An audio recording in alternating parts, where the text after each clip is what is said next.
Hi friends, good evening. তাহলে আজকে আমরা ক্লাস 12-এর এনইইটি আর জেই হ্যালো অ্যালকেন হ্যালো অ্যারিন পার্টটা কমপ্লিট করে ফেলার ট্রাই করব। আমাদের এলিমিনেশন রিয়াকশন থেকে বাকি ছিল। এলিমিনেশন রিয়াকশানে আমাদের যেটা বলছে সেটা আজকে আমরা এখান থেকে স্টার্ট করব। আগের দিন আমরা SN2 SN1 রিয়াকশন অবধি পড়ে নিয়েছি। এলিমিনেশন বা আমাদের যে আরেকটা টাইপ ছিল রিয়াকশনের, যে এলিমিনেশন সাবস্টিটিউশন নিউক্লিওফিলিক ইউনিমলিকুলার বায়োমলিকুলার ছিল, আর একটা ছিল আমাদের এলিমিনেশন রিয়াকশন। সেই এলিমিনেশন রিয়াকশনটা কি বলছে, যখন একটা হ্যালো অ্যালকেন সাথে তার আবার বিটা হাইড্রোজেন অ্যাটম আছে, আমি হিট করব। তাহলে when a haloalkane with beta hydrogen atom is heated with alcoholic solution of potassium hydroxide, তাহলে পটাশিয়াম হাইড্রক্সাইডের একটা KOH, পটাশিয়াম হাইড্রক্সাইডের একটা অ্যালকোহলিক সলিউশনের সাথে যদি আমি বিটা হাইড্রোজেন অ্যাটম যুক্ত হ্যালোঅ্যালকেনকে হিট করি, there is an elimination of hydrogen atom from beta carbon. Beta carbon থেকে একটা হাইড্রোজেন এলিমিনেট হয়ে যায়, মানে কি রিমুভ হয়ে যায়। আর আলফা কার্বন অ্যাটম থেকে একটা হ্যালোজেন অ্যাটম এলিমিনেট করে যায়। এবার আমাদের জানতে হবে যে এই যে বিটা কার্বন, আলফা কার্বন, এগুলো কি, মানে কোনটাকে বিটা বলবো কোনটাকে আলফা বলবো। বিটা কার্বন কোনটা বলবো, দেখো এই যে স্ট্রাকচারটা যদি ফলো করো, এই স্ট্রাকচারে যে কার্বনটার সাথে হ্যালোজেন অ্যাটমটা যুক্ত আছে সেটাকে বলবো আলফা কার্বন। দেখো একদম এই ডান দিকে যে কার্বনটা তার সাথে হ্যালোজেন অ্যাটম যুক্ত আছে সেটাকে বলবো আলফা কার্বন, এবং আলফা কার্বন যে কার্বনের সাথে যুক্ত থাকবে তার পাশের কার্বনটাকেই বলবো বিটা কার্বন, এবং তার পাশেরটা আবার গামা, এইভাবে কিন্তু চলতে থাকে। তাহলে প্রথম কথা আমাদের মনে রাখতে হচ্ছে যে হ্যালাইড গ্রুপটা যে কার্বন পরমাণুর সাথে যুক্ত থাকছে, হ্যালোজেন অ্যাটমটা আর কি, সেটা হচ্ছে আলফা কার্বন, এবং আলফা কার্বন হচ্ছে পাশের কার্বনটাকেই বিটা কার্বন বলছি। ঠিক আছে, যদি আরো ভালো করে দেখো এখানে লেখাও আছে যে location of alpha and beta carbon in a molecule, carbon on which halogen atom is directly attached is called alpha carbon and the carbon atom adjacent to this carbon is called beta carbon. Okay, ঠিক আছে। তাহলে hello alkane with beta hydrogen atom যখন hit করছি alcoholic solution of potassium hydroxide দিয়ে, তখনই কিন্তু alpha carbon থেকে এই হ্যালোজেন অ্যাটমটা বেরিয়ে যাচ্ছে, বিটা কার্বন থেকে একটা হাইড্রোজেন গ্রুপ অ্যাটম বেরিয়ে যাচ্ছে। ঠিক আছে, তাহলে কি হচ্ছে দেখো, এখানে কিন্তু একটা অ্যালকিন ফরমেশন হচ্ছে, অ্যালকিন ফরমেশন হচ্ছে। তার মানে দেখো না, এই যে তুমি যদি স্ট্রাকচারটা ফলো করো, দেখো এখানে একটা হাইড্রোজেন অ্যাটম, এখান থেকে কার্বনের তিনটে হাইড্রোজেন, বিটা কার্বনে তিনটে হাইড্রোজেন অ্যাটাচ ছিল, আর সাথে তো আলফা কার্বনের সাথে হ্যালোজেন অ্যাটমটা ছিল। এখানে দেখো তিনটে হাইড্রোজেনের মধ্যে একটা হাইড্রোজেন বেরিয়ে গেছে, দুটো পড়ে রইলো। আর এখানে দুটোতে হাইড্রোজেন ছিল কার্বনের, আর একটাতে হ্যালোজেন অ্যাটম ছিল, তাহলে হ্যালোজেন অ্যাটম বেরিয়ে যাচ্ছে, তাহলে দুটো কার্বন পড়ে রইলো, দুটো কার্বনের সাথে দুটো দুটো করে হাইড্রোজেন পড়ে রয়েছে। এখানে একটা কি হয়েছে, বি হচ্ছে বেশ, যেটা গিয়ে এই হাইড্রোজেনটাকে অ্যাটাক করেছে। ঠিক আছে, তাহলে বি এইচ কে গিয়ে অ্যাটাক করতে বি আর এইচ ফরমেশন হয়েছে, এক্স মানে আমাদের এখানে লিভিং গ্রুপ, যেটা হচ্ছে হ্যালোজেন অ্যাটম বেরিয়ে যাচ্ছে। হ্যাঁ, আর আমাদের অ্যালকিন ফরমেশন হচ্ছে, alkene is formed as a product. এখানে তাহলে বিটা হাইড্রোজেন অ্যাটম কিন্তু এই এলিমিনেশন রিয়াকশনে বিটা হাইড্রোজেন অ্যাটম ইনভলভ আছে বলে এটাকে আমরা বিটা এলিমিনেশনও কিন্তু বলতে পারি। ঠিক আছে, এটাকে কিন্তু আমরা বিটা এলিমিনেশনও বলতে পারি। তাহলে এলিমিনেশন রিয়াকশনের এই পার্টটা কিন্তু খুব ভালো করে পড়বে। ঠিক আছে,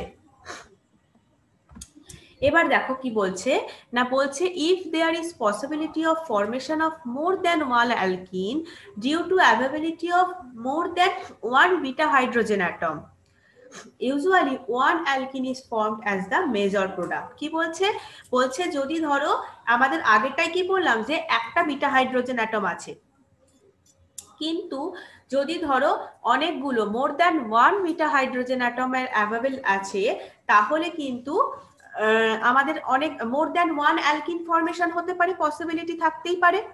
তখন কিন্তু আমাদের তো অ্যালকিনও অনেক কটা উৎপন্ন হতে পারে, সেক্ষেত্রে একটা অ্যালকিনই কিন্তু মেজর প্রোডাক্ট হিসেবে ফর্ম হয়।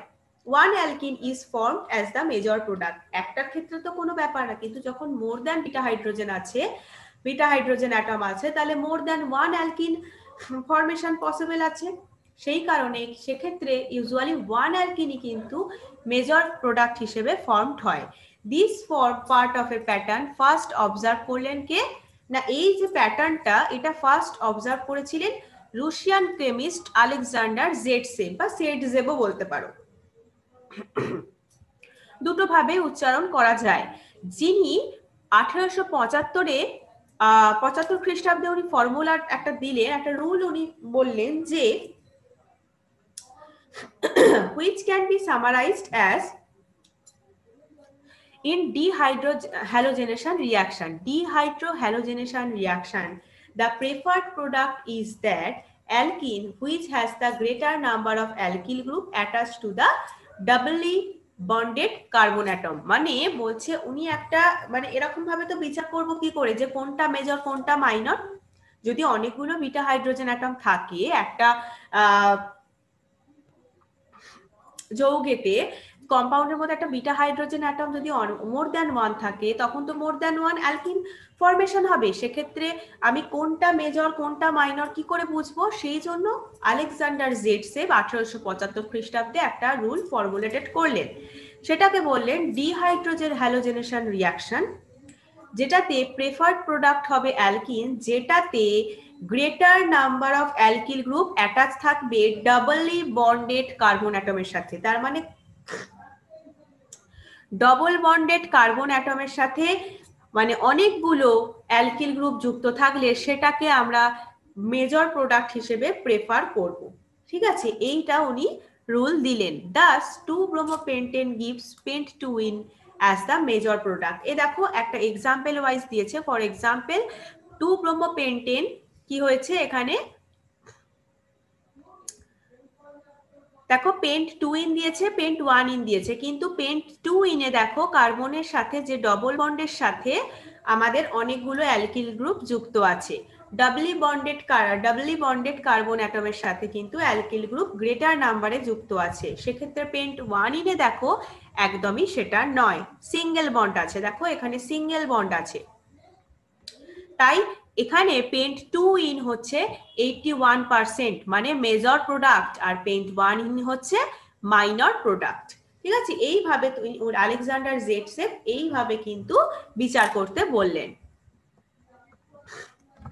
এবার দেখো এলিমিনেশন ভার্সেস সাবস্টিটিউশন কি বলছে। একটা কেমিক্যাল রিয়াকশন হচ্ছে is the result of competition. একটা রাসায়নিক বিক্রিয়া কিন্তু পুরো একটা কম্পিটিশনের ফলাফল বলতে পারো। একটা রেস, তখন কি হবে, একটা রেস কি হয়, একটা ধরো প্রতিযোগ কম্পিটিশন হচ্ছে, রেস কম্পিটিশন হচ্ছে, তখন কি হয়, যে ফার্স্টে যাবে সেই রানার আপ হবে, সেই জিতবে। তো ফার্স্ট যে রান করবে সেই ওন হবে, সেই জিতবে। A collection of molecule tend to do by and large which is easier for them। কি বলছে না, অনুর সমন্বয়টা সেই পথটাই অনুসরণ করবে যে পথটা কি হবে সব থেকে সহজ হবে। তাই তো অণুগুলোর যে সমন্বয়, ওই বিক্রিয়াটা কোন পথ অনুসরণ করবে, যে পথটা ইজি হবে সেটাই সব সময় ফলো করবে।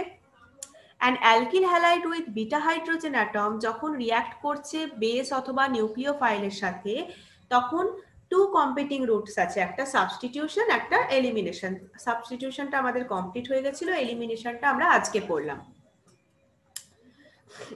এবারে which route will be taken, কোন রুটটা সে নেবে গ্রহণ করবে সেটা কিসের উপর ডিপেন্ড করবে না, অ্যালকিল হ্যালাইড মানে যার সাথে রিঅ্যাকশন করছে, অ্যালকিল হ্যালাইডের নেচার, তার স্ট্রেংথ, মানে অ্যালকিল হ্যালাইডের নেচারের উপর ডিপেন্ড করবে যে সে সাবস্টিটিউশন রিঅ্যাকশন করবে না সে এলিমিনেশন রিঅ্যাকশন করবে।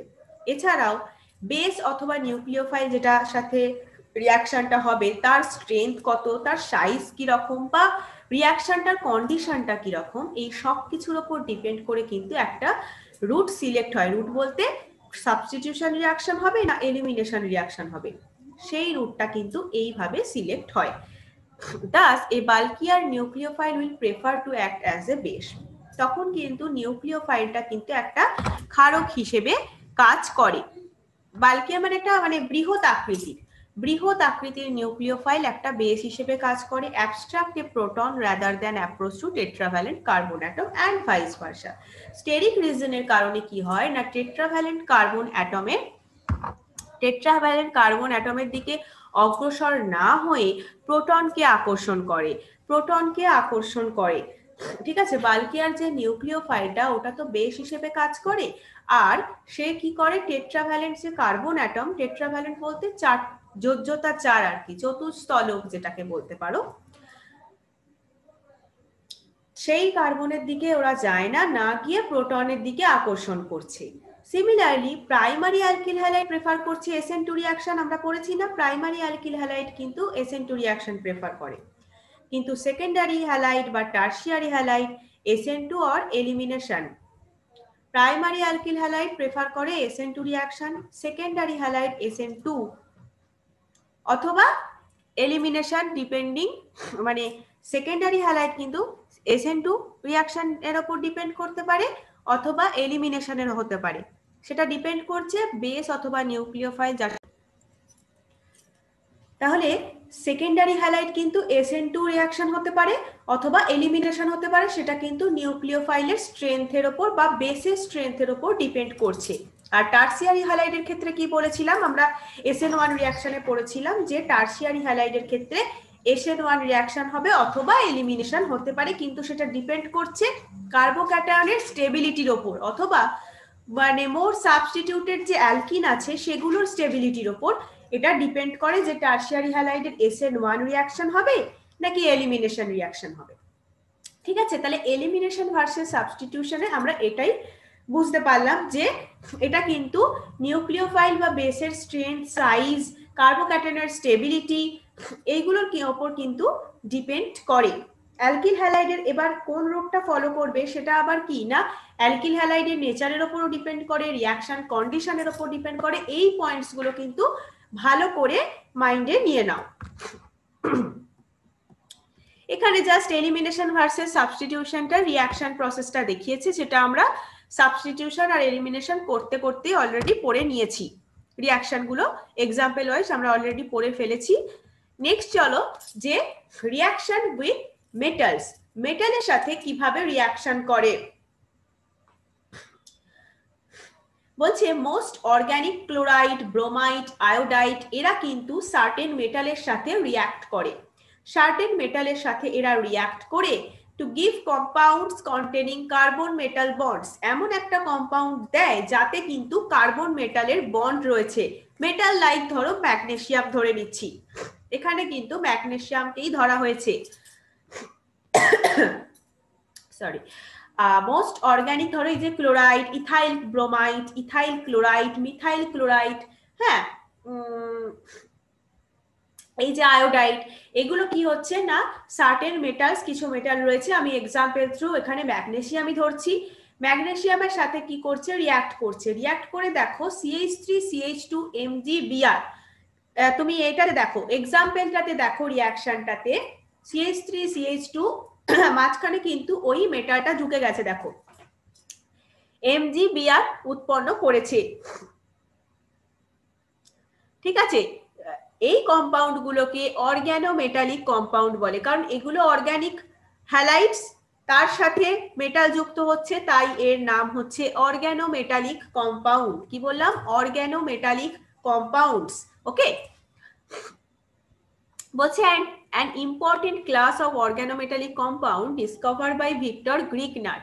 Victor Grignard একটা মানে অর্গানোমেটালিক কম্পাউন্ডের একটা ক্লাস ডিসকভার করলেন 1900 খ্রিস্টাব্দে, সেটা হচ্ছে অ্যালকিল ম্যাগনেসিয়াম হ্যালাইড। এই যে তাহলে যেটার সংকেত হচ্ছে যে RMgX, আর মানে কি এখানে অ্যালকিল গ্রুপটা থাকবে, তারপরে মেটালটা থাকবে, তারপরে হ্যালাইড গ্রুপটা থাকছে। হ্যালোজেন অ্যাটম যেটা, ক্লোরাইড যদি থাকে ক্লোরাইড, ব্রোমাইড যদি থাকে ব্রোমাইড, আর আয়োডাইডের ক্ষেত্রে আয়োডিন বসবে। Referred as Grignard reagent. Scientist Victor Grignard এটা ডিসকভার করেছিলেন। এই অর্গানোমেটালিক কম্পাউন্ডের এই ক্লাস হচ্ছে যে সেটা হচ্ছে ভালো করে, এটা কিন্তু MCQ এর জন্য very very important for NEET এর জন্য। অ্যালকিল ম্যাগনেসিয়াম হ্যালাইড, এটা হচ্ছে অর্গানোমেটালিক কম্পাউন্ডের একটা ক্লাস, অ্যালকিল ম্যাগনেসিয়াম হ্যালাইড। ওকে, অ্যালকিল ম্যাগনেসিয়াম হ্যালাইড যেটার সংকেত হচ্ছে RMgX, যেটাকে বলে গ্রিকনার্ড রিয়েজেন্ট। এটা মনে রাখার আরো সুবিধা, কারণ বিজ্ঞানী গ্রিকনার্ড এটা ডিসকভার করেছিলেন, সেই অনুযায়ী নাম হলো গ্রিকনার্ড রিয়েজেন্ট। এই রিয়েজেন্টটা কিন্তু আমরা কি করে পাবো না, হ্যালো অ্যালকেনের সাথে আমরা মেটাল ম্যাগনেসিয়ামের যদি ড্রাই ইথারের উপস্থিতিতে রিয়াকশন করি তাহলে কিন্তু আমরা এই রিয়েজেন্টটা পেয়ে যাব। তাহলে গ্রিকনার্ড রিয়েজেন্ট পেতে গেলে দেখো আমাদের CH3CH2Br এই হ্যালো অ্যালকেনটার সাথে মেটাল ম্যাগনেসিয়াম ড্রাই ইথারের প্রেজেন্সে রিয়াক্ট করছে, রিয়াক্ট করে এই অ্যালকিল ম্যাগনেসিয়াম ব্রোমাইড, হ্যাঁ অ্যালকিল ম্যাগনেসিয়াম এখানে RMgX, গ্রিকনার্ড কি বলেছিলেন RMgX, এক্স এর জায়গায় এখানে যেহেতু ব্রোমিন আছে তাই ব্রোমিন বসেছে, তাহলে অ্যালকিল গ্রুপ কোনটা, আর এর জায়গায় দেখো CH3CH2, তাহলে CH3CH2MgBr গ্রিকনার্ড রিয়েজেন্ট, গ্রিকনার্ড রিয়েজেন্ট। ওকে, গ্রিকনার্ড রিয়েজেন্ট, তাহলে এইভাবে আমরা ড্রাই ইথারের প্রেজেন্সে, এটা কিন্তু গ্রিকনার্ড বিকারক বা গ্রিকনার্ড রিয়েজেন্ট যেটাকে বলছি সেটা কিন্তু খুবই ইম্পর্টেন্ট, ঠিক আছে মনে রাখবে, অ্যালকিল ম্যাগনেসিয়াম হ্যালাইড আর ড্রাই ইথারের প্রেজেন্সে এটা কিন্তু একদম ভুলো না। তাহলে রিয়াকশন উইথ মেটালস আমরা একটা পড়লাম, এটা জাস্ট গ্রিকনার্ডের সম্পর্কে কিছুটা দিয়েছে, এটা যা তোমাদের জানার অতটাও দরকার নেই। আচ্ছা এবার দেখো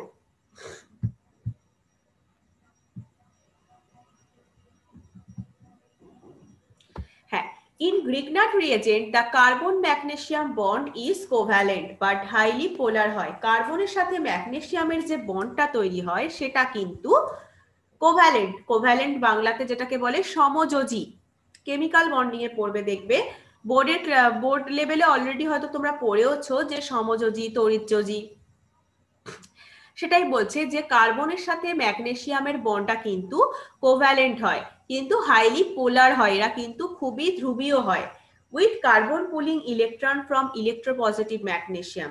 দেখো এখানে স্ট্রাকচারটাই, ম্যাগনেসিয়াম হচ্ছে ইলেকট্রোপজিটিভ, এই ইলেকট্রোপজিটিভ ম্যাগনেসিয়াম থেকে কার্বন পুলিং ইলেকট্রন মানে কার্বন, দেখেন হ্যাঁ কার্বন কি করে ইলেকট্রনকে আকর্ষণ করে, এই যে ইলেকট্রোপজিটিভ ম্যাগনেসিয়াম থেকে, ইলেকট্রোপজিটিভ ম্যাগনেসিয়াম থেকে কার্বন ইলেকট্রন আকর্ষণ করছে, ম্যাগনেসিয়াম হ্যালোজেন বন্ড কিন্তু এসেনশিয়ালি আয়নিক হয়। তাহলে আমরা Rg RMX আর RMgX, RMgX এটাই তো পড়লাম অ্যালকিল ম্যাগনেসিয়াম হ্যালাইড, এই যে ম্যাগনেসিয়ামটা ইলেকট্রোপজিটিভ হচ্ছে, ইলেকট্রোপজিটিভ হয় সে কি করে কার্বন, ইলেকট্রোপজিটিভ ম্যাগনেসিয়াম থেকে অ্যালকিল গ্রুপে তো কার্বন আছে, সেই কার্বনটা ইলেকট্রনকে আকর্ষণ করে, এটা একটা পার্ট গেল। আর একটা পার্ট হচ্ছে ম্যাগনেসিয়ামের সাথে আবার হ্যালোজেন অ্যাটম বন্ড করে আছে, সেই বন্ডটা কিন্তু আয়নিক হয়, আয়নিক হওয়া খুবই প্রয়োজনীয়। এবার দেখো এবার কি বলছে, দেখো যে গ্রিকনার্ড রিয়েজেন্টস আর হাইলি রিঅ্যাক্টিভ হয়, গ্রিকনার্ড রিয়েজেন্ট কিন্তু হাইলি রিঅ্যাক্টিভ হয়, রিঅ্যাক্ট করে এরা, হাইলি রিঅ্যাক্টিভ মানে এরা কিন্তু খুবই সক্রিয় হয় এবং রিঅ্যাক্ট করে with any source of proton to give hydrocarbon, প্রোটনের যে কোনো সোর্সের সাথে এরা রিঅ্যাক্ট করে হাইড্রোকার্বন তৈরি করে। Even water, alcohol, amine are sufficiently acidic to convert them to corresponding hydrocarbon. এরাও কিন্তু এই যে জল, অ্যালকোহল, অ্যামাইন্স এগুলো কিন্তু কি হয় না এদের অনুরূপী হাইড্রোকার্বন তৈরি কনভার্ট করার জন্য এরা কিন্তু যথেষ্ট মানে সাফিসিয়েন্টলি অ্যাসিডিক হয়, যথেষ্ট আম্লিক হয় এরা, এরম হাইড্রোকার্বন তৈরি করার জন্য। ঠিক আছে, তাহলে দেখো গ্রিকনার্ড রিয়েজেন্ট আমরা জলের সাথে বিক্রিয়া করে RH উৎপন্ন করছে মানে হাইড্রোকার্বন উৎপন্ন করছে। এবার দেখো এই H2 এর একটা H যুক্ত হয়েছে অ্যালকিল গ্রুপের সাথে, দেখতে পাচ্ছ H2 এর একটা H যুক্ত হয়েছে অ্যালকিল গ্রুপ মানে আর আমরা অ্যালকিল গ্রুপ রয়েছি তো আর এর সাথে একটা H যুক্ত হয়ে যাচ্ছে RH, সাথে দেখো পড়ে রইল কারা, Mg পড়ে রয়েছে, X পড়ে রয়েছে আর H2O থেকে একটা H বেরিয়ে গেছে, তাহলে পড়ে রয়েছে OH, তাহলে MgOH(X). ঠিক আছে, এইভাবে কিন্তু রিয়াকশন গুলো মাথায় রাখতে হয়, এগুলো কিন্তু মুখস্থ করার নয়, এই রিয়াকশন গুলো এইভাবে বুঝে মনে রাখতে হয়। So দেখো, it is therefore necessary to avoid even traces of moisture from a Grignard reagent. একটা Grignard reagent থেকে এই যে কিছু স্বল্প পরিমাণে ময়েশ্চার, যেগুলো আর্দ্রতা বলতে পারো, সেগুলো কিন্তু অ্যাভয়েড করা খুবই প্রয়োজন। That is why the reaction is carried out in dry ether. সেই জন্য ওই ময়েশ্চার, আর্দ্র ভাবটা যাতে না থাকে, সেই জন্যই কিন্তু গ্রিগনার্ড রিয়েজেন্টের। তাহলে এইখান থেকে একটা ছোট্ট এমসিকিউ চলে আসতে পারে যে আমরা ড্রাই ইথারটা কেন ইউজ করছি, কারণ ইভেন ট্রেসেস অফ ময়েশ্চার করা প্রয়োজন, তাই জন্যই ড্রাই ইথার কিন্তু ইউজ হয়। তাহলে ড্রাই ইথার কেন ইউজ হয় সেক্ষেত্রে কিন্তু বলতে পারবে তাহলে। That is why the reaction carried out in dry ether. Dry ether এর প্রেজেন্সেই কিন্তু এই গ্রিগনার্ড রিয়েজেন্টটা উৎপন্ন করা হয়। On the other hand, this could be considered as one of the methods for converting halide to hydrocarbon. এটা আরেকটা method হিসেবেও আমরা কনসিডার করতে পারি, সেটা হচ্ছে হ্যালাইডকে আমরা হাইড্রোকার্বনে কনভার্ট করছি, তাই তো?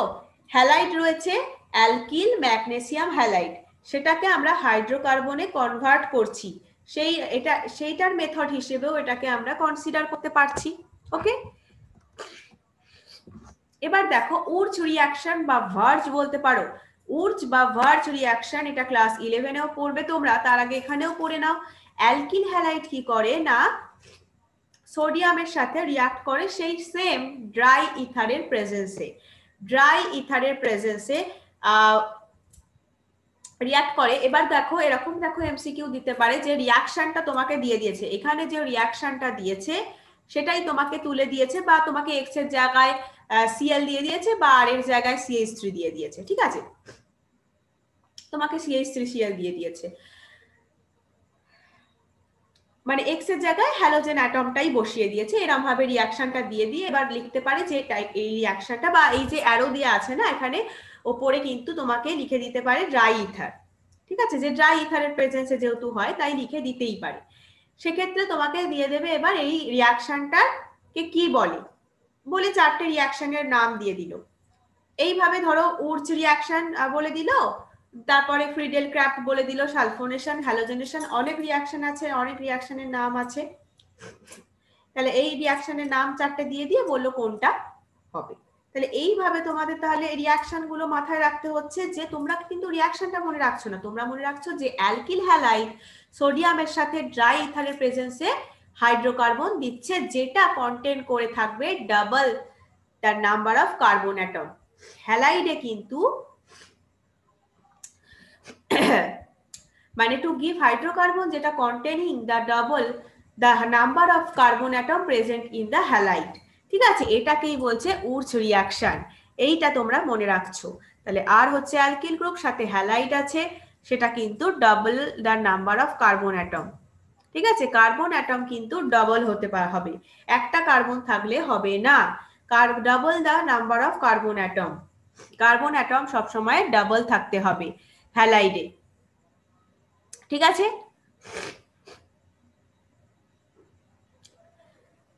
এইভাবে হাইড্রোকার্বন তাহলে উর্জ রিয়াকশনের মাধ্যমেও প্রডিউস করা গেল। এবার চলে আসছি আমরা রিয়াকশন অফ হ্যালো অ্যারিন। আমরা হ্যালো অ্যালকেনের সাথে এই যে পুরো পার্টটা আগে অবধি যেটা ছিল সেটা হচ্ছে হ্যালো অ্যালকেনের সাথে রিয়াকশন পড়ছিলাম, তাই তো? নিউক্লিওফিলিক সাবস্টিটিউশন, রেসিমাইজেশন, বিভিন্ন ধরনের পড়লাম, নিউক্লিওফিলিক সাবস্টিটিউশন তো পড়লাম, বা ইউনিমলিকিউলার, বাইমলিকিউলার, প্রচুর রিয়াকশন পড়েছি, সেগুলো কিন্তু সবকটা হ্যালো অ্যালকেনের ক্ষেত্রে। এবার আমরা যেটা পড়বো reactions of hello arene. Reaction of hello arene, nucleophilic substitution হচ্ছে তার মধ্যে ফার্স্ট। কি বলছে দেখো, অ্যারাইল হ্যালাইডস, অ্যারাইল হ্যালাইডস আর এক্সট্রিমলি, আমরা এতক্ষণ অ্যালকিল হ্যালাইড পড়ছিলাম, এবার যা পড়বো সব কিন্তু aryl halide, extremely less reactive হয় towards nucleophilic substitution reaction due to following reason.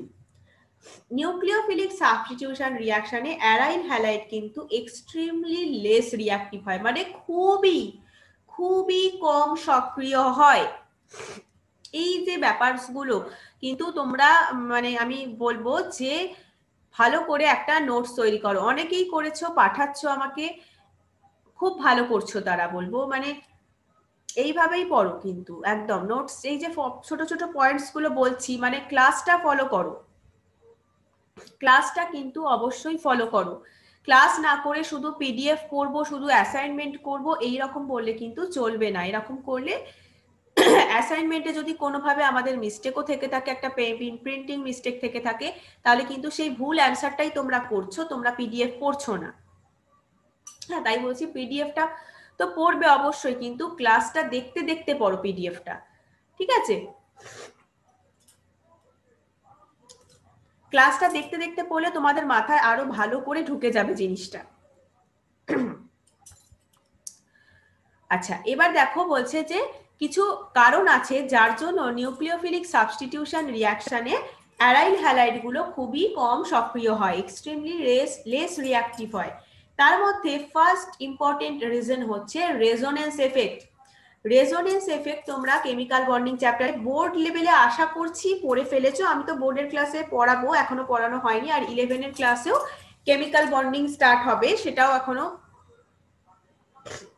হয়নি। বোর্ডের ক্লাসে এতদিনে আশা করি পড়ে ফেলেছো তোমরা যে রেজোনেন্স ব্যাপারটা। এই রেজোনেন্স এফেক্টটা আমিও আবার বলে দেবো রেজোনেন্স ব্যাপারটা।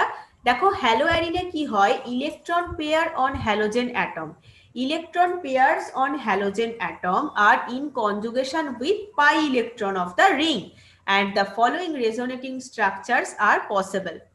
বলছে হ্যালোয়ারিনে এই যে ইলেকট্রন জোড়, হ্যালোজেন অ্যাটমে যে ইলেকট্রন জোড় গুলো আছে, দেখো ইলেকট্রনের পেয়ার গুলো নিঃসঙ্গ ইলেকট্রন জোড় বলে না, সেই নিঃসঙ্গ ইলেকট্রন জোড় হ্যালোজেন অ্যাটমে কি হয়, আর in conjugation with pi electron of the ring. Pi ring এর এই যে বেনজিন রিং এর পাই ইলেকট্রনের সাথে কনজুগেট হয়ে থাকে, তাই তো? স্ট্রাকচারটা ভালো করে দেখো, যে দেখো ক্লোরিন, এখানে হ্যালোয়ারিন ক্লোরোবেনজিন দিয়েছে, ক্লোরোবেনজিন, ব্রোমোবেনজিন, আয়োডোবেনজিন এগুলো হয়। তো ক্লোরোবেনজিনে দেখো ক্লোরিনের যে ইলেকট্রন পেয়ার গুলো বলছে না, electron pair on halogen atom, তাহলে হ্যালোজেন অ্যাটমের ইলেকট্রন পেয়ারস গুলো দেখো কনজুগেট হয়ে আছে পাই ইলেকট্রন, বেনজিন রিং এর পাই ইলেকট্রনের সাথে কনজুগেট হয়ে আছে। এইভাবে রেজোনেটিং স্ট্রাকচার দেখো, এই তার মধ্যে ইলেকট্রন কি করছে, ইলেকট্রন পেয়ার এই পাই ইলেকট্রনসে গিয়ে অ্যাটাক করছে, ফলে এই বন্ডটা খুলে যাচ্ছে, সেখানে কি হলো, নেগেটিভ চার্জ চলে এলো। আবার কোথায় বন্ড তৈরি হলো, এইদিকে বন্ড তৈরি হলো, নেগেটিভ চার্জ হলো, নেগেটিভ চার্জ আবার কি করলো, এখানে গিয়ে অ্যাটাক করলো, ফলে কি হলো, এখানে বন্ড তৈরি করলো, এখানে নেগেটিভ চার্জ হয়ে গেল, সেই নেগেটিভ চার্জ গিয়ে আবার এদিকে, দেখতে পাচ্ছ, সেই নেগেটিভ চার্জ গিয়ে আবার এখানে অ্যাটাক করতে এই বন্ডটা খুলে গেল, বলে এখানে নেগেটিভ চার্জ হয়ে গেল, আবার এই বন্ডটা খুলে গেল। এইভাবে কিন্তু এই প্রসেসটা কিন্তু রিভার্সেবল। দেখো একদম লাস্ট যেটা আছে এখানে তো ডবল বন্ড হয়ে গেছে অলরেডি,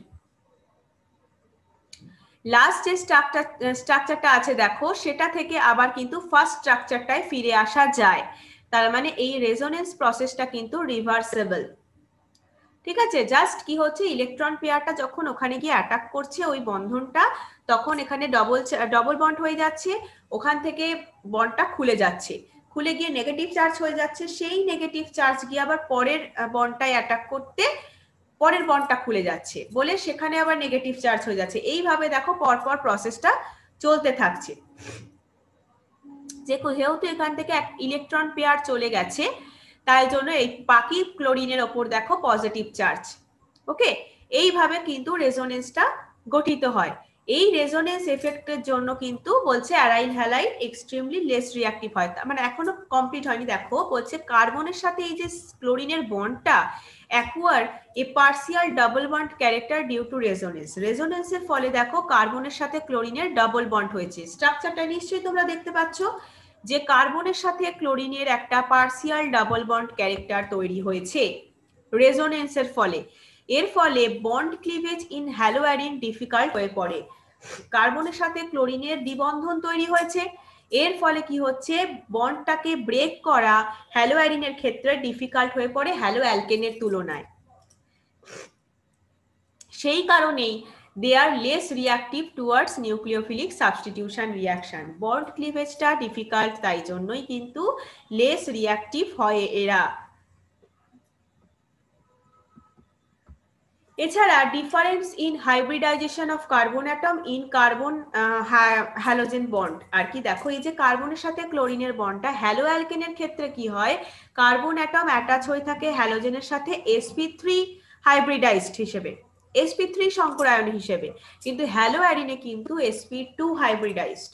কার্বন অ্যাটম অ্যাটাচ হয়ে থাকে হ্যালোজেনের সাথে, সেটা হচ্ছে sp2 হাইব্রিডাইজড।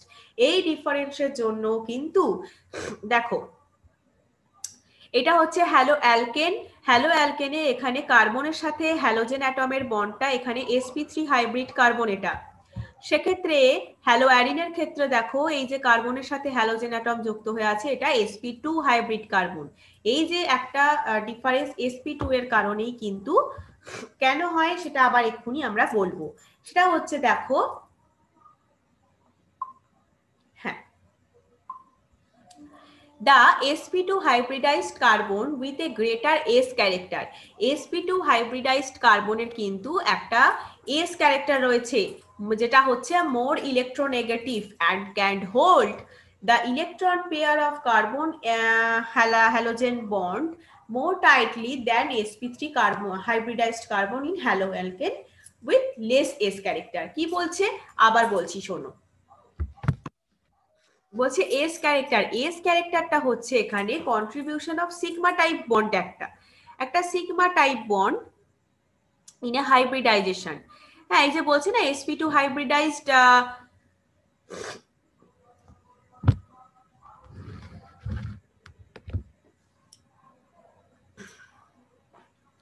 কার্বনের একটা sp2 হাইব্রিডাইজড কার্বনের একটা এস ক্যারেক্টার রয়েছে গ্রেটার, ঠিক আছে, যেটা মোর ইলেকট্রোনেগেটিভ হয়। সেটাই বলছি এস ক্যারেক্টার মানেটা কি সেটা তো আগে জানতে হবে। এস ক্যারেক্টার মানে হচ্ছে ধরো কন্ট্রিবিউশন একটা সিগমা টাইপ বন্ডের, একটা হাইব্রিডাইজেশন যখন হচ্ছে সিগমা টাইপ বন্ড, আমি দেখবে না কেমিক্যাল বন্ডিং এর sp3 আর sp2 আলাদা ক্লাস একটা করে দিয়েছিলাম অলরেডি বোর্ডের লেভেলের, সেখান থেকে তুমি দেখে নিতে পারবে যে হাইব্রিডাইজেশনে সিগমা টাইপ বন্ড একটা কন্ট্রিবিউট হয়, সেটাই হচ্ছে এস ক্যারেক্টার, সেটাকেই এস ক্যারেক্টার বলছে। সেটা কিন্তু এস ক্যারেক্টার sp3 এর ক্ষেত্রে 25% হয়, আর sp2 এর ক্ষেত্রে কিন্তু 75% হয়, ঠিক আছে, 75% হয় কিন্তু sp2 এর ক্ষেত্রে। sp3 এর ক্ষেত্রে এই s ক্যারেক্টারটা বলছে না, sp3 হ্যালো অ্যালকেন, যেহেতু হ্যালো অ্যালকেনে কি হয়, কার্বন অ্যাটমটা অ্যাটাচ হয়ে থাকে হ্যালোজেন অ্যাটমের সাথে sp3 হাইব্রিডাইজড, তাহলে এর লেস s ক্যারেক্টার হচ্ছে 25%। সেক্ষেত্রে sp2 s ক্যারেক্টার sp2 তে কিন্তু 33% s ক্যারেক্টার আছে, sp2 তে 33% s ক্যারেক্টার আছে, সেটা কিন্তু হ্যালো অ্যারিনের ক্ষেত্রে হয়, কারণ হ্যালো অ্যারিন sp2 হাইব্রিডাইজড, কারণ কার্বন অ্যাটমটা হ্যালোজেন অ্যাটমের সাথে অ্যাটাচ হয়ে থাকে sp2 হাইব্রিডাইজড হিসেবে, সেই হেতু। ঠিক আছে, এই হচ্ছে এস ক্যারেক্টারের ব্যাপারটা, contribution of sigma type bonds in a hybridization. এই যে মানে বলছে ইজ মোর ইলেকট্রোনেগেটিভ হয়, এই ব্যাপারে একটু ভালো করে বোঝো। বলছে মোর ইলেকট্রোনেগেটিভ হয়, সেক্ষেত্রে বলছে যে হাইব্রিড অরবিটালস কি বলতো, হ্যাভিং মানে সাম এস ক্যারেক্টার যেটা মোর ইলেকট্রোনেগেটিভ হয়। হাইব্রিড অরবিটালস গুলো সেরকম যে মানে যাদের মোর এস ক্যারেক্টার আছে তারা কিন্তু মোর ইলেকট্রোনেগেটিভ হয়, কারণ তাদের এস অরবিটালটা, আমরা এসপিডিএফ পড়েছি তো, এস অরবিটালটা নিউক্লিয়াসের একদম কাছাকাছি থাকে। এবার মানে নিউক্লিয়াস দ্বারা কি বলবো, মোর অ্যাট্রাক্টেড বাই দ্য নিউক্লিয়াস, ঠিক আছে। তাহলে বলছে হাইব্রিড অরবিটালস কি বলতো, হ্যাভিং মোর এস ক্যারেক্টার আছে, সেই জন্য এরা মোর ইলেকট্রোনেগেটিভ হয়। তার মানে এস অরবিটালটা নিউক্লিয়াসের খুব কাছাকাছি থাকে, নিউক্লিয়াস দ্বারা তাই এরা বেশি অ্যাট্রাক্ট হয়। ওকে, এইটাই কিন্তু বলছে এস ক্যারেক্টার। তাহলে এসপির ক্ষেত্রে এস ক্যারেক্টার কিন্তু সবচেয়ে বেশি, এসপি হাইব্রিডাইজেশনের ক্ষেত্রে। sp2 এর ক্ষেত্রে তার থেকে বেশি, আর তার থেকে কম, আর sp3 এর ক্ষেত্রে সব থেকে কম। সেই কারণেই কিন্তু এখানে বলছে যে sp2 hybridized carbon with a greater s character is more electronegative and can hold the electron pair of carbon halogen bond more tightly. Carbon হ্যালোজেনের যে কার্বনের সাথে ক্লোরিনের বন্ডটাকে এত টাইটলি এরা হোল্ড করে থাকে না, এদের বন্ড ক্লিভেজ করা মানে খুবই টাফ হয়ে পড়ে, সেই জন্যই এরা কিন্তু লেস রিঅ্যাক্টিভ হয়। Thus carbon chlorine bond length in haloalkane, carbon bond লেন্থটাও কিন্তু বেশি হয় হ্যালো অ্যালকেনের ক্ষেত্রে, আর হ্যালো অ্যালিনের ক্ষেত্রে বন্ড লেন্থটা কম হয়। তার আরো তো ব্রেক করা অসুবিধা, it is difficult to break a shorter bond than a longer bond. আমরা লঙ্গার বন্ডটাকে যত ভালোভাবে ব্রেক করতে পারবো, শর্ট বন্ড হলে কি তত ভালো, তত তো সে টাইট হবে না আরো বেশি, আর যত লং একটা বন্ড হবে তাহলে সেটা ব্রেক করা ইজি হবে। তাহলে এটা হ্যালো অ্যারিনের ক্ষেত্রে বন্ডটা কিন্তু বন্ড লেন্থটাও কিন্তু হ্যালো অ্যালকেনের থেকে শর্ট হয়, সেই কারণে কিন্তু এরা লেস রিঅ্যাক্টিভ হয়। সেটাই বলছে দেখো, therefore haloarine are less reactive than haloalkane toward nucleophilic substitution reaction।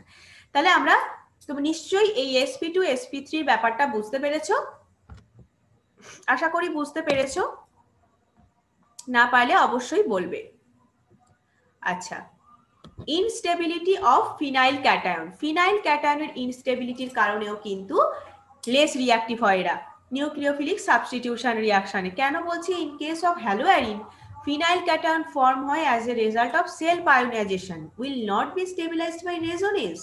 এরা কিন্তু রেজোনেন্সের মাধ্যমে স্টেবিলাইজড হয় না, এদের নিজস্ব একটা আয়োনাইজেশনের ক্ষমতা আছে। এরা সেলফ আয়োনাইজেশনের ফলে কিন্তু ফিনাইল ক্যাটায়নটা ফর্ম হয়, এরা রেজোনেন্সের স্টেবিলাইজেশনের মাধ্যমে নয়। তাই SN1 মেকানিজম রুলড আউট। তাহলে ফিনাইল ক্যাটায়নের ইনস্টেবিলিটির জন্য কিন্তু এক্সট্রিমলি লেস রিঅ্যাক্টিভ হয় এই হ্যালোয়ারিনস গুলো টুয়ার্ডস নিউক্লিওফিলিক সাবস্টিটিউশন রিঅ্যাকশন।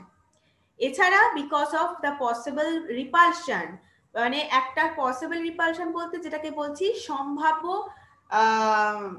বিকর্ষণ, রিপালশন মানে কি অ্যাট্রাকশন, রিপালশন মানে বিকর্ষণ। কার মধ্যে হচ্ছে দেখো, it is less likely for the electron rich nucleophile to approach electron rich arine।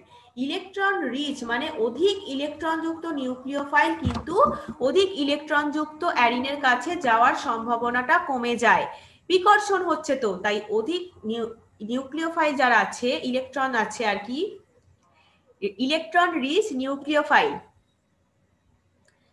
তাহলে অনেক ইলেকট্রন যুক্ত নিউক্লিওফাইল অনেক ইলেকট্রন যুক্ত অ্যারিনের দিকে যাওয়ার সম্ভাবনাটা কমে যায়, কিসের জন্য? পসিবল রিপালশনের জন্য। ওকে, তাহলে এতক্ষণ আমরা যেটা বলছিলাম যে নিউক্লিওফিলিক সাবস্টিটিউশন রিঅ্যাকশন হ্যালোয়ারিনের ক্ষেত্রে এক্সট্রিমলি লেস রিঅ্যাক্টিভ হয় কেন, তার আমরা এত কারণগুলো জানলাম।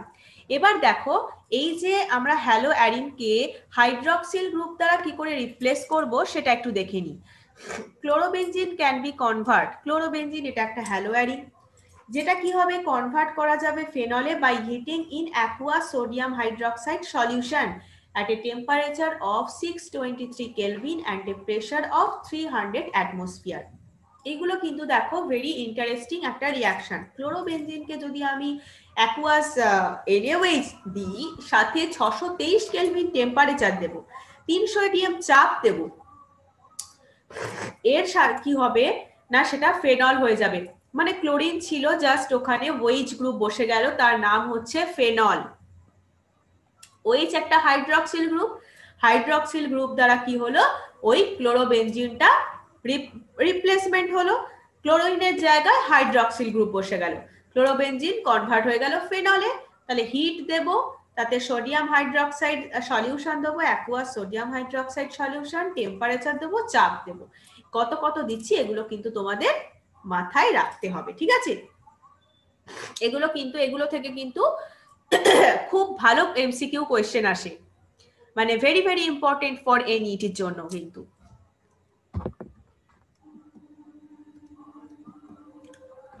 এবার দেখো, the presence of an electron withdrawing group at ortho and para position increase the reactivity of haloarine।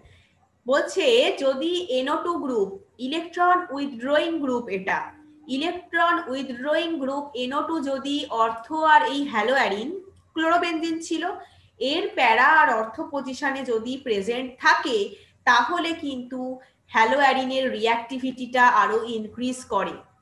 দেখো যখন প্যারা পজিশনে আছে, প্যারা পজিশনে যখন প্রেজেন্ট আছে, দেখো NO2টা NaOH 443 কেলভিন টেম্পারেচার হিট করলে দেখো প্রতিস্থাপিত হয়ে গেল, রিপ্লেস হয়ে গেল হাইড্রক্সিল গ্রুপ দ্বারা। NaOH দিয়েছি তো, রিপ্লেসমেন্ট হলো OH গ্রুপ দ্বারা, আর এই NO2 যেরকম আছে সেরকম বসলো। তাহলে দেখো হ্যালোয়ারিনের রিঅ্যাক্টিভিটি বলছে প্যারা পজিশনে, আর যদি দেখো আবার অর্থ পজিশন আর প্যারা পজিশন, অর্থ পজিশনেও যদি দেখো NaOH 368 কেলভিন টেম্পারেচার দিয়ে হিট করলে সেটাও তার রিঅ্যাক্টিভিটি ইনক্রিজ করছে। তার মানে অর্থ পজিশন প্যারা পজিশনে আমি যদি NO2 গ্রুপ রাখি সেটা হচ্ছে একটা ইলেকট্রন উইথড্রয়িং গ্রুপ, সেটা রাখলে রিঅ্যাক্টিভিটি অফ হ্যালোঅ্যালকিন ইনক্রিজ করে। এখানে দেখো অর্থ প্যারা বলছে রিঅ্যাক্টিভিটিটা ইনক্রিজ করছে। দেখো effect is pronounced when NO2 group is introduced at অর্থ আর প্যারা পজিশন। অর্থ আর প্যারা পজিশনে NO2 গ্রুপ থাকলে আমাদের কি প্রভাব হতে পারে, একটা অধিক প্রভাব হতে পারে, সেটা আমরা অলরেডি দেখতে পেয়েছি। However, no effect on reactivity of haloarine is observed by the presence of electron withdrawing group at meta position।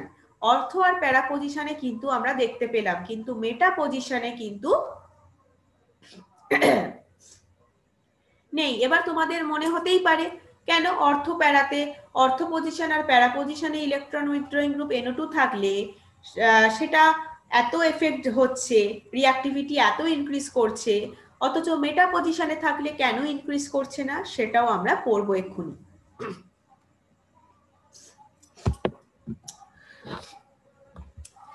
এখানে দেখো প্যারা আইসোমারের ক্ষেত্রে নিউক্লিওফাইল বা বেস দিয়েছে। প্রথমে স্লো স্টেপে মিডিলের যে মিডিল স্টেপটা দেখো ইন্টারমিডিয়েট স্টেপ, যেখানে রেজোনেন্স হচ্ছে, রেজোনেন্সের যা প্রসেস সেটাই হচ্ছে। দেখেছো, দেখো NO2 যেখানে আছে প্যারা পজিশনে সেখানে কিন্তু একটা নেগেটিভ চার্জ আসছে। অর্থ আইসোমারের ক্ষেত্রেও রেজোনেন্স স্টেপটা দেখলে বুঝতে পারবে যে একটা অর্থ পজিশনে NO2 আছে এবং সাথে সেখানে একটা নেগেটিভ চার্জ আসছে। কিন্তু মেটা আইসোমারের ক্ষেত্রে দেখো যখন মেটা পজিশনে NO2 গ্রুপ বা ইলেকট্রন উইথড্রয়িং গ্রুপ যেটা বলছি বসেছে, তখন কিন্তু সেই মেটা পজিশনে কোনো ইলেকট্রিক মানে তোমার নেগেটিভ চার্জ আসছে না। এটাই হচ্ছে মজার ব্যাপার, যে অর্থ আর প্যারা পজিশনে আসছে অথচ মেটা পজিশনে আসছে না। সেটা তোমরা রিঅ্যাকশন গুলো দেখো, এই রেজোনেন্স স্টেপটা জাস্ট মিডল স্টেপটা ফলো করবে, তারপর যেরকম বাকিটা আছে প্রথমটা স্লোতে হয়, তারপরে ফার্স্ট স্টেপ, ক্লোরিনটা লাস্টে বেরিয়ে যায়, সেটা প্রত্যেকটার ক্ষেত্রেই সেম। কিন্তু রেজোনেন্সের ব্যাপারটা কিন্তু দেখো অর্থ আর প্যারা আইসোমারের ক্ষেত্রে কিন্তু নেগেটিভ চার্জ আছে NO2 গ্রুপে, কিন্তু মেটার ক্ষেত্রে নেই। সেই কারণেই কিন্তু এখানে হয়, সেই কারণেই হ্যালোয়ারিনের সক্রিয়তা রিঅ্যাক্টিভিটির ওপর মেটা আইসোমারের কোনো এফেক্ট দেখা যায় না। ও খুব ভালো, দেখো এখানে দেখো অলরেডি দিয়েই দিয়েছে, তোমাদের পড়তে আর তাহলে কোনো অসুবিধাই হবে না। বলছে can you think why does NO2 group show its effect only at ortho and para position? যেটা আমি বলছিলাম তোমরা ভাবতেই পারো কেন অর্থ আর প্যারা পজিশনে NO2 গ্রুপ শো করবে ইটস এফেক্ট, কেন মেটা পজিশনে করবে না, সেটা দেখো এবার আমরা পড়বো।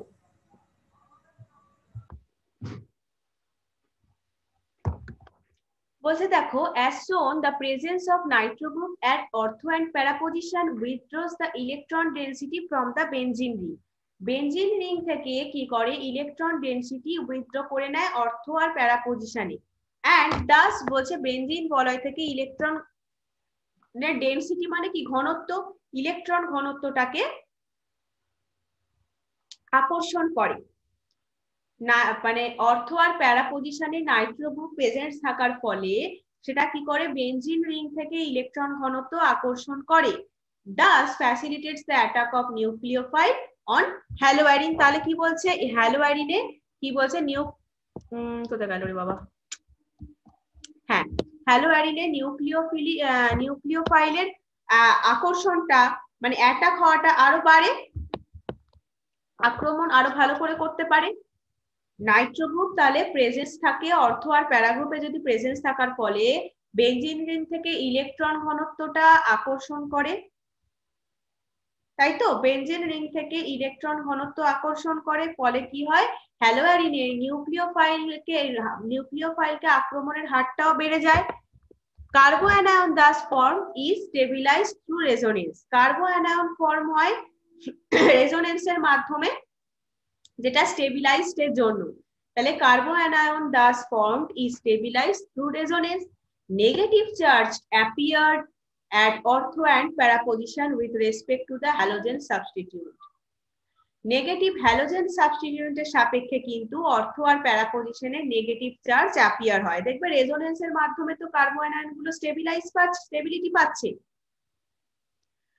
এবার এই হ্যালোজেন সাবস্টিটিউয়েন্টের সাপেক্ষে প্যারা আর অর্থ পজিশনে একটা নেগেটিভ চার্জ কিন্তু অ্যাপিয়ার হয়, যেটা স্টেবিলাইজ হয় NO2 গ্রুপের দ্বারা। যে নেগেটিভ চার্জটা অ্যাপিয়ার হলো সেটা স্টেবিলাইজড হয় NO2 গ্রুপের দ্বারা। while in case of মেটানাইট্রোবেনজিনে কি হয়, none of the resonating structure, মানে এখানে কোনো রেজোনেটিং স্ট্রাকচার হয় না, যেখানে ওই নাইট্রো বলছে negative charge on the carbon atom bearing the NO2 group. NO2 গ্রুপের সাথে যে কার্বন অ্যাটমটা যুক্ত আছে সেখানে কোনো নেগেটিভ চার্জ কিন্তু ক্রিয়েট হয় না, অ্যাপিয়ার হয় না। কিন্তু অর্থ আর প্যারা পজিশনের ক্ষেত্রে নেগেটিভ চার্জটা অ্যাপিয়ার হয়, যেটা এইমাত্র আমি বললাম। নেগেটিভ চার্জ কিন্তু অ্যাপিয়ার হয় অর্থ আর প্যারা পজিশনে হ্যালোজেন যে সাবস্টিটিউট সেটার সাপেক্ষে, যেটা NO2 গ্রুপ দ্বারাই স্টেবিলাইজড হচ্ছে। কিন্তু মেটানাইট্রোবেনজিনের ক্ষেত্রে কি হয় না, এমন কোনো রেজোনেটিং স্ট্রাকচার, যেটা আমরা স্ট্রাকচার গুলোতে দেখলাম, এমন কোনো রেজোনেটিং স্ট্রাকচার গঠন হয়ই না যেখানে কার্বন মানে NO2 গ্রুপটা এমন একটা কার্বন অ্যাটমের সাথে যুক্ত আছে যেখানে কোনো নেগেটিভ চার্জ নেই। Therefore, the presence of nitro group at meta position does not stabilize the negative charge। এই কারণের জন্যই কিন্তু তাহলে মেটা পজিশনে নাইট্রো গ্রুপের যে উপস্থিতিটা সেটা কিন্তু নেগেটিভ চার্জকে স্টেবিলিটি দিতে পারছে না। and no effect on reactivity is observed by the presence of NO2 group at meta position। তাহলে কোনো রিঅ্যাক্টিভিটি হচ্ছে না, এই যে কতটা রিঅ্যাক্টিভিটি আছে হ্যালোয়ারিনের সেটার কোনো এফেক্ট পড়ছে না, আমরা কোনো কিছুই অবজার্ভ করতে পারছি না মেটা পজিশনে যদি NO2 গ্রুপ প্রেজেন্ট থাকে। কিন্তু অর্থ আর প্যারা পজিশনে যদি NO2 গ্রুপ হ্যালোয়ারিনের ক্ষেত্রে প্রেজেন্ট থাকে তাহলে আমরা রিঅ্যাক্টিভিটি হাইলি দেখতে পাবো। কিন্তু মেটা পজিশনে যদি NO2 গ্রুপ প্রেজেন্ট থাকে আমরা দেখতে পাচ্ছি না কোনো রিঅ্যাক্টিভিটির কোনো এফেক্ট আমরা দেখতে পাই না। এটাই হচ্ছে তার কারণ যে এমন কোনো রেজোনেটিং স্ট্রাকচার তৈরি হয় না যেখানে NO2 গ্রুপটা যুক্ত আছে যে কার্বন অ্যাটমে, সেখানে নেগেটিভ চার্জ ক্রিয়েট হবে আর কি। এখানে স্ট্রাকচারটা দেখে নাও, দেখো এখানে মেটা পজিশনে হয়েছে কি, মেটা পজিশনে NO2 গ্রুপটা আছে, এখানে দেখো কোনো প্রত্যেকটা স্ট্রাকচার দেখো কোনোটাতেই কিন্তু এমন কোনো রেজোনেটিং স্ট্রাকচার এখানে তৈরি হয়নি যেখানে NO2 গ্রুপে নেগেটিভ চার্জ অ্যাপিয়ার হবে। কিন্তু অর্থ আর প্যারা পজিশনে দেখো এখানে কিন্তু প্যারা পজিশনেও নেগেটিভ চার্জ ক্রিয়েট হয়েছে, দেখো মিডিল পজিশনটায়, আর এখানে তো ফার্স্ট এরটাতেই হয়েছে, অর্থতে ফার্স্ট এরটাতেই কিন্তু নেগেটিভ চার্জ তৈরি হয়েছে, দেখো, ঠিক আছে, এই কারণের জন্যই এটা হয়। নেক্সট আমরা আসছি এটা electrophilic substitution reaction. Electrophilic substitution reaction, haloarine undergo the usual electrophilic substitution reaction of the benzene ring। haloarine কিন্তু এই বেনজিন রিং এর মতোই, বেনজিন রিং আর হ্যালোয়ারিনের মধ্যে ডিফারেন্সটা কোথায়, বেনজিন বলের উপরে জাস্ট একটা হ্যালোজেন অ্যাটম কার্বনের সাথে হ্যালোজেন অ্যাটম যুক্ত আছে, যুক্ত ওই হ্যালো অ্যারিন তৈরি করছে। এই হ্যালো অ্যারিনটা কিন্তু বেনজিন বলয়ের মতোই ইলেকট্রোফিলিক রিয়াকশন। ইলেকট্রোফিলিক মানে যেটাকে বাংলায় বলে ইলেকট্রন সন্ধানী, ইলেকট্রন সন্ধান করে এই রিয়াকশন হচ্ছে, এটাকেই বলছে electrophilic substitution reaction. Benzene ring এর মতোই হয়, হ্যালোজেনেশন, নাইট্রেশন, সালফোনেশন, ফ্রিডেল ক্যাপ রিয়াকশন, এইগুলো কিন্তু দেখা যায় হ্যালো অ্যারিনের ক্ষেত্রে। এগুলো সবই electrophilic substitution reaction. Halogen atom, besides being slightly deactivating, is ortho-para-directing.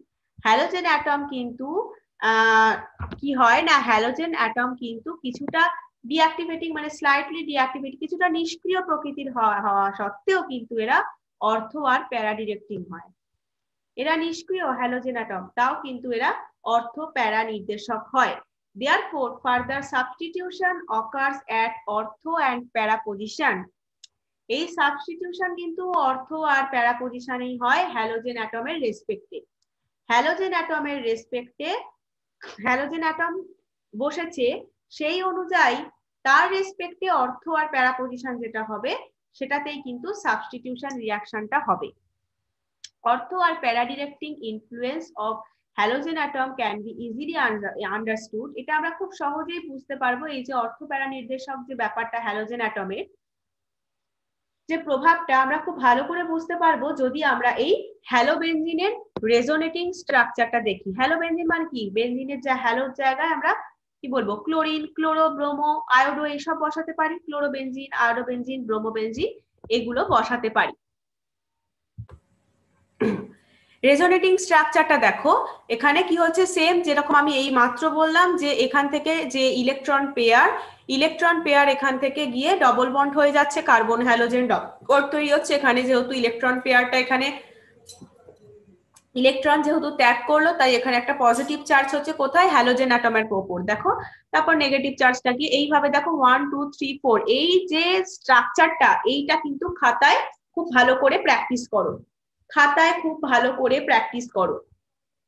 খাতায় প্র্যাকটিস করে পারলে আমাকে পাঠাও, হোয়াটসঅ্যাপে ছবি তুলে আমাকে পাঠাও, ঠিক আছে। এবার কি বলছে দেখো, due to resonance the electron density increases more at ortho and para position. অর্থ আর প্যারা পজিশনে কিন্তু ইলেকট্রন ডেনসিটি ইনক্রিজ করে রেজোনেন্সের ফলে। এটা তো আমরা পড়লাম, মেটা পজিশনের থেকেও ইলেকট্রন ডেনসিটি অর্থ আর প্যারা পজিশনে ইনক্রিজ করে রেজোনেন্সের ফলে। Further the halogen atom because of its minus I effect, halogen অ্যাটমের মাইনাস আই এফেক্টের কারণে কি হয় না, has some tendency to withdraw electron from the benzene ring. Benzene ring A electron আকর্ষণের টেন্ডেন্সিটা থাকে কিসের জন্য, মাইনাস আই এফেক্টের জন্য। হ্যালোজেন অ্যাটমের কিন্তু মাইনাস আই এফেক্ট রয়েছে। মাইনাস আই এফেক্ট মানে কি এবার তোমাদের জানতে হবে, মাইনাস আই এফেক্ট মানে হচ্ছে যে inductive effect, minus I effect হচ্ছে ইন্ডাকটিভ এফেক্ট। মানে হচ্ছে হ্যালোজেন অ্যাটম মানে অ্যালকিল হ্যালাইডের ক্ষেত্রে বলছি, যে অ্যালকিল হ্যালাইডের ক্ষেত্রে বা অ্যারাইল হ্যালাইড যেটাই বলো না কেন, ইলেকট্রন উইথড্রয়িং থাকে। হ্যালোজেন অ্যাটমের ইলেকট্রন উইথড্রয়িং একটা থাকে, আর অ্যালকিল মানে অ্যারাইল গ্রুপ বা অ্যালকিল গ্রুপ এরা ইলেকট্রন ডোনেটিং একটা থাকে। এই ইলেকট্রন উইথড্রয়িং যে ইন্ডাকটিভ এফেক্ট, এটাই হচ্ছে একটা মাইনাস আই এফেক্ট হয়, একটা প্লাস আই হয়, মানে পজিটিভ ইন্ডাকটিভ আর নেগেটিভ ইন্ডাকটিভ হয়। এখানে হ্যালোজেন অ্যাটমের কিন্তু মাইনাস আই এফেক্ট আছে। মাইনাস আই এফেক্ট বলতে ইলেকট্রন উইথড্রয়িং ব্যাপারটা বলছে, মাইনাস আই এফেক্ট বলতে কিন্তু ইলেকট্রন উইথড্রয়িং এর ব্যাপারটা বলছে, ঠিক আছে।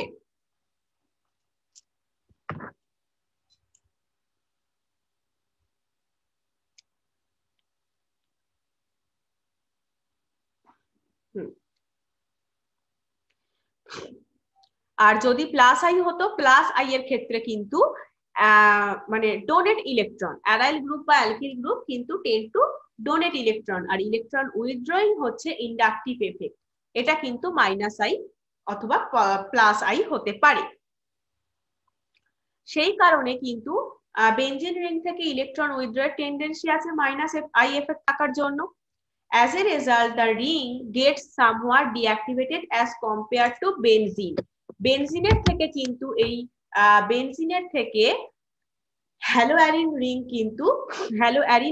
কিন্তু ডিঅ্যাক্টিভেটেড হয় কম্পেয়ার টু বেনজিন। এরা কিন্তু একটু নিষ্ক্রিয়, হ্যাঁ, হ্যালোঅ্যারিনের রিংটা কিন্তু বেনজিন রিং এর থেকেও নিষ্ক্রিয় প্রকৃতির হয়, and hence electrophilic substitution reaction in haloarine occurs slowly. Electrophilic substitution reaction করছি তো আমরা, এই ইলেকট্রোফিলিক সাবস্টিটিউশন রিঅ্যাকশন কিন্তু হ্যালোঅ্যারিনের ক্ষেত্রে খুব স্লোলি হয় রিঅ্যাকশনটা, and require more drastic condition as compared to those in benzene. বেনজিনের থেকেও কিন্তু এরা অধিক একটা কি বলবো ড্রাস্টিক কন্ডিশন মানে অধিক সক্রিয় অবস্থার প্রয়োজন হয়। ঠিক আছে, তাহলে বোঝা গেল এটা। দেখো তার মধ্যে আমরা কি বলেছি, বেনজিন বলয়ের মতোই হ্যালোঅ্যারিনও হ্যালোজেনেশন, সালফোনেশন, ফ্রিডেল ক্রাফট এই রিঅ্যাকশন গুলো করে। তার মধ্যে হ্যালোজেনেশন মেন আমাদের এই ইলেকট্রোফিলিক সাবস্টিটিউশন রিঅ্যাকশনে এই রিঅ্যাকশন গুলো কিন্তু very very important for MCQ এর জন্য। আর তোমাদের অ্যাসাইনমেন্ট তো দেওয়াই আছে, সেখান থেকেও তোমরা দেখে নিতে পারবে যে কি ধরনের এমসিকিউ এখানে ইম্পর্টেন্ট। দেখো হ্যালোজেনেশনে কি হচ্ছে, ক্লোরোবেনজিন সাথে chlorine 2 Cl2 anhydrous FeCl3 presence, মানে অ্যানহাইড্রাস মানে অনাদ্র FeCl3 প্রেজেন্সে 1,4 ডাইক্লোরোবেনজিন আর সাথে 1,2 ডাইক্লোরোবেনজিন উৎপন্ন করছে। আমরা আগেই বলেছি প্যারা পজিশন কিন্তু মেজর, তারপর অর্থ আসছে একদম লাস্টে মেটা। তাহলে প্যারা পজিশনের ক্লোরিন কিন্তু রিঅ্যাক্টিভিটি হ্যালোঅ্যারিনের রিঅ্যাক্টিভিটি সব থেকে বেশি করে বাড়ায়, তার কারণেই মেজর ধরা হয়েছে আমাদের প্যারা পজিশনে আছে আর মাইনর ধরা আছে অর্থ পজিশনে। ঠিক আছে, তাহলে হ্যালোজেনেশন রিঅ্যাকশনটা কি হচ্ছে না, ক্লোরোবেনজিন সাথে Cl2 এর সাথে রিঅ্যাকশন করছে অ্যানহাইড্রাস FeCl3 প্রেজেন্সে। তাহলে কি কি উৎপন্ন করছে, অর্থ আর প্যারা পজিশনে ক্লোরিন থাকবে। নাম কি হবে তাহলে, 1,4 ডাইক্লোরোবেনজিন আর এটা 1,2 ডাইক্লোরোবেনজিন 1,2 ডাইক্লোরোবেনজিন, দুটো ক্লোরিন তাই ডাইক্লোরো। এই গেল আমাদের হ্যালোজেনেশন। নাইট্রেশন দেখো এবার, ক্লোরোবেনজিন দিয়েই এক্সাম্পল গুলো দিয়েছে, তোমাদের ব্রোমোবেনজিন দিয়েও হতে পারে, আয়োডোবেনজিন দিয়েও হতে পারে। নাইট্রেশন বিক্রিয়া দেখো ক্লোরোবেনজিন দিয়ে এইভাবে কিন্তু তোমাদের বিক্রিয়াগুলো মানে রিঅ্যাকশন গুলো দিয়ে দিতে পারে, রিঅ্যাকশন গুলো দিয়ে দিল। বা তোমার ধরো কেমন কোশ্চেন বলছি, যে তোমার এই ক্লোরোবেনজিন অ্যারো দিয়ে HNO3 কনসেন্ট্রেটেড H2SO4, গাঢ় H2SO4 আর HNO3 প্রেজেন্সে এবার কি প্রোডাক্ট তৈরি হলো সেটা তোমাকে অপশন দিয়ে দিল, অথবা অপশন দিয়ে দিল চুজ করতে হবে, এরকম ধরনের এমসিকিউ হতে পারে। অথবা ক্লোরোবেনজিন দিয়ে দিল এবং মানে রিঅ্যাক্ট্যান্ট আর প্রোডাক্ট দুটোই দিয়ে দিবে, এবার কার প্রেজেন্সে হচ্ছে মানে HNO3 আর কনসেন্ট্রেটেড H2SO4 এইগুলো অপশনে তোমাকে দিয়ে দিবে, সেই রকম ধরনের হতে পারে এমসিকিউ। এবং এই রিঅ্যাকশনটাকে কি বলে, চারটে অপশন দিয়ে দিল, নাইট্রেশন, সালফোনেশন, ফ্রিডেল ক্রাফট নাকি হ্যালোজেনেশন। তাহলে এই চারটের মধ্যে কোনটা হবে, এই ধরনের এইভাবেও এমসিকিউ দিতে পারে। ঠিক আছে, এইভাবে কিন্তু মানে যখনই পড়বে না তুমি তখনই, তাই জন্য বলছি বারবার ক্লাসটা ফলো করো। পিডিএফ বা অ্যাসাইনমেন্ট পাঠাচ্ছি শুধু সেটা পড়ো না, ক্লাস অনেকেই আছো যারা ক্লাস করছো না, জাস্ট পিডিএফটা পড়ে নিচ্ছ, বা ভালো করে পিডিএফটাও পড়ছো না, জাস্ট অ্যাসাইনমেন্ট করছো, আবার শুধু মক টেস্টও দিচ্ছ না, তাহলে কিন্তু এইভাবে কিন্তু হবে না, পড়ে কোনো লাভই নেই। এইভাবে পড়ে কিন্তু কোনো লাভ নেই, পরিষ্কার বলছি। যে ফুল ক্লাস করবে, ফুল অ্যাসাইনমেন্ট করবে তো অবশ্যই, এবং ক্লাসটা করতে করতে পিডিএফটা পড়বে, পড়ে তারপর আবার পিডিএফটা পড়বে, তবেই কিন্তু সে আমাকে যদি অ্যাসাইনমেন্টে কোনো ভুলও থাকে তবেই না সে বলতে পারবে। এবার দেখো, আর ক্লাস 12 যারা আছো বা যারা এখন রিপিটার্স তাদের তো এটা আরো ভালোভাবে মানে সিরিয়াস হওয়া উচিত।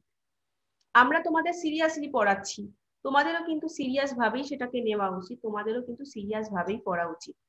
ঠিক আছে, তাহলে দেখো নাইট্রেশনে কি বলছে, নাইট্রেশনে হচ্ছে যে ক্লোরোবেনজিন সাথে HNO3 আর কনসেন্ট্রেটেড H2SO4 দিলে 1-chloro-2 নাইট্রোবেনজিন উৎপন্ন হচ্ছে আর 1-chloro-4 নাইট্রোবেনজিন উৎপন্ন হচ্ছে।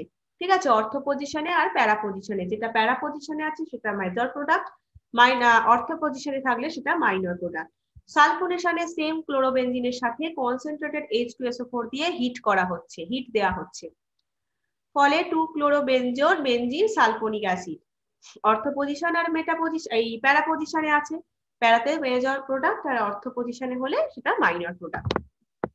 এই রিঅ্যাকশন গুলো কিন্তু ভেরি ভেরি ইম্পর্টেন্ট। লাস্ট দেখো আছে Friedel Crafts reaction. Friedel Crafts reaction ক্লোরোবেনজিনের সাথে দেখো methyl chloride CH3Cl anhydrous AlCl3 anhydrous মানে কি অনাদ্র AlCl3 অনাদ্র AlCl3 প্রেজেন্সে যদি আমি মিথাইল ক্লোরাইড মানে CH3Cl এর সাথে ক্লোরোবেনজিন রিঅ্যাকশন করি তাহলে 1-chloro 2-methyl বেনজিন পাবো। তাহলে অর্থ আর প্যারা পজিশনে একটা করে মিথাইল গ্রুপ যুক্ত হয়ে গেছে। দেখো যদি প্যারা পজিশনে হয় মেজর প্রোডাক্ট সেম দেখো প্রত্যেকটার ক্ষেত্রে। এছাড়া এটা হচ্ছে ফ্রিডেল ক্রাফট রিঅ্যাকশন। এই রিঅ্যাকশন গুলো কিন্তু খাতায় লিখে প্র্যাকটিস না করলে কোনোদিন মনে রাখতে পারবে না, এবং রিঅ্যাকশনের নামটাও লিখতে হবে। যারা নোটস বানাচ্ছ তারাই কিন্তু একমাত্র পারবে। ক্লোরোবেনজিনের সাথে দেখো CH3COCl anhydrous AlCl3 প্রেজেন্সে 2-chloroacetophenone 4-chloroacetophenone উৎপন্ন করেছে। এই দুটো রিঅ্যাকশনই কিন্তু ফ্রিডেল ক্রাফট রিঅ্যাকশন। ওকে, এবার দেখো reaction with metal. Reaction with metal এটার মধ্যে উর্জ ফিডিং বা ভার্জ ফিটিক বিক্রিয়া আছে। ভার্জ ফিটিক রিঅ্যাকশন কোনটাকে বলবো? এই রিঅ্যাকশনের নামগুলো কিন্তু ভীষণ ভাবে হ্যালোজেনেশন, উর্জ রিঅ্যাকশন বা ভার্জ ফিটিক রিঅ্যাকশন বা ফিটিক রিঅ্যাকশনও শুধু আছে, শুধু উর্জ বা ভার্জ রিঅ্যাকশন আছে, আবার উর্জ ফিটিক রিঅ্যাকশন আছে, আবার কি আছে ফিটিক রিঅ্যাকশনও আছে, এক্ষুনি পড়বো সেটা আমরা। তাহলে রিঅ্যাকশন উইথ মেটাল উর্জ ফিটিক রিঅ্যাকশন আছে একটা, a mixture of an alkyl halide and aryl halide। তার মানে অ্যালকিল হ্যালাইড আর অ্যারাইল হ্যালাইড একসাথে মিক্সচারটা সোডিয়ামের উপস্থিতিতে ড্রাই ইথারের উপস্থিতিতে সোডিয়ামের সাথে যদি ট্রিট করি তাহলে কিন্তু আমরা অ্যালকিল অ্যারিন পাচ্ছি। দেখো এখানে বেনজিন বলয়ের সাথে একটা আর গ্রুপ যুক্ত আছে, অ্যালকিল গ্রুপ আছে আর অ্যারিন গ্রুপ আছে, তার মানে অ্যালকিল অ্যারিন পেলাম আমরা। এই রিঅ্যাকশনটাতে আর এন এর সাথে তো এক্স তো বেরিয়ে গেছে, আর এক্স থেকে আরটা গিয়ে বেনজিন বলয়, এক্স আর আর একসাথে হয়ে গেছে,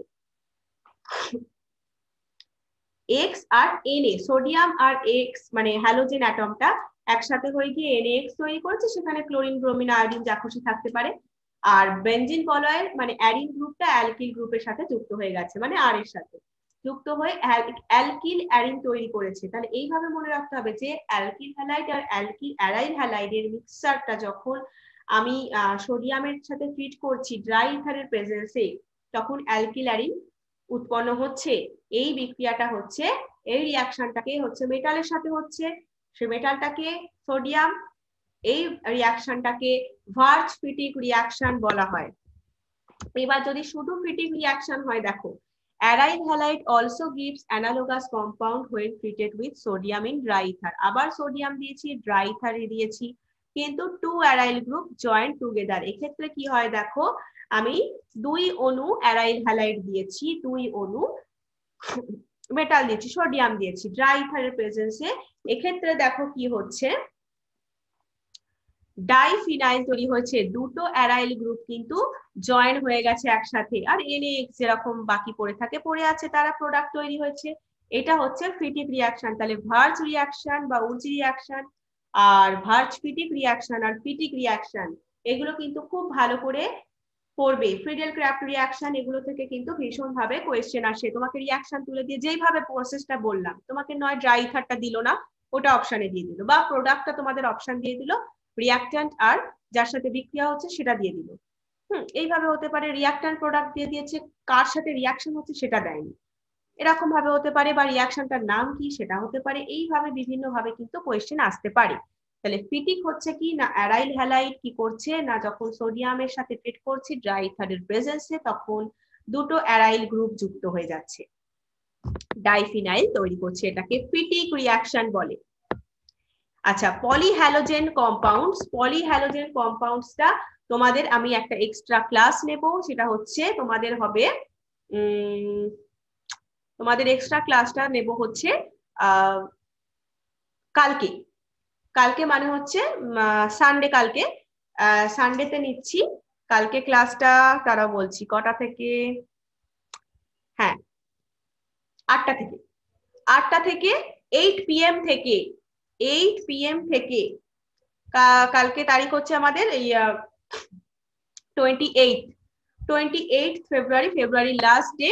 আমরা কিন্তু কালকে একটা এক্সট্রা ক্লাস দিচ্ছি পলিহ্যালোজেন যে কম্পাউন্ডস গুলো সেগুলো সম্পর্কে, জাস্ট খুব ছোট ক্লাস হবে, খুব বেশি হলে 30 মিনিটের ক্লাস হবে, 30 মিনিটসের ক্লাস হবে 8টা থেকে 8 PM থেকে।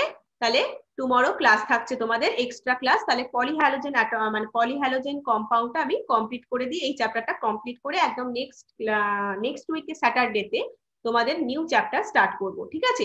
সেই জন্য আমি টুমরো এক্সট্রা ক্লাসটা নিয়ে শেষ করে দিতে চাইছি। ওকে, তাহলে সবাই ওই ক্লাসে জয়েন করবে, সবাই ক্লাসটা করবে। এই আজকের ক্লাসটা আর কালকে যেটা এক্সট্রা ক্লাসটা হবে সেটা নিয়ে কিন্তু নেক্সট উইক স্যাটারডে তোমাদের মক টেস্টটা থাকবে, আর নতুন চ্যাপ্টার পরে শুরু হচ্ছে এই পরের সপ্তাহে, ঠিক আছে? তাহলে আজকে এই পর্যন্তই, কালকে কিন্তু 8 PM থেকে তোমাদের ক্লাস থাকবে। Okay, thank you so much, by.